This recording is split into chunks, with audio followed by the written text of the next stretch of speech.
L'info éco avec Capital. On commence avec la bonne nouvelle du jour, le dispositif d'activité partielle pour les plus fragiles est prolongé. Ce dispositif permet aux salariés considérés comme vulnérables, dont la liste a été publiée en décret, de ne pas travailler tout en étant en partie payés. Alors qu'il devait prendre fin ce mardi 31 janvier, il est prolongé d'au moins un mois. Cela concerne les personnes qui ne peuvent donc pas télétravailler et qui ne peuvent pas se rendre au bureau, même si des aménagements sont pris, car trop exposés au Covid-19. Ces salariés sont toujours payés à hauteur de 70% de leur salaire.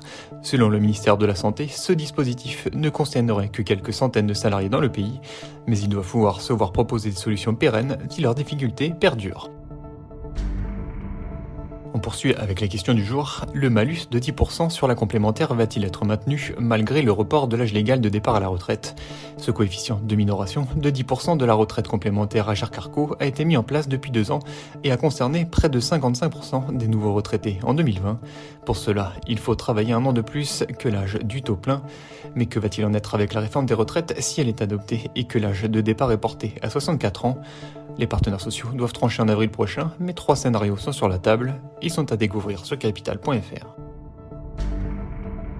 Le chiffre du jour, 4%, c'est la hausse du budget global prévu pour 2023 par tous les cabinets de conseil en rémunération, soit un point de plus que l'année précédente. Du jamais vu depuis une dizaine d'années, même si les sociétés, au moins pour les plus grosses, n'ont guère le choix. D'une part parce que les résultats financiers sont souvent excellents, mais aussi parce que les NAO, négociations annuelles obligatoires, qui s'étalent généralement entre l'automne et la fin de l'hiver, se déroulent dans un contexte exceptionnel. Malgré la conjoncture de plus en plus incertaine, le marché de l'emploi résiste étonnamment bien. Tous les chiffres sont à découvrir sur notre site. On termine avec l'info pratique. Les vacances d'hiver approchent, mais il reste des stations de ski où les prix sont encore abordables. Alors où aller skier ou se reposer en montagne du 4 février au 6 mars 2023? Serre-Chevalier, puis Saint-Vincent, Cauterets, Saint-Lary-Soulan. À l'aide de l'Ikibu, un moteur de recherche consacré aux locations de vacances, Capital a répertorié les 10 stations de ski où vous pouvez encore réserver des locations pour un prix correct. Elles sont à découvrir sur notre site. C'était l'info éco avec Capital.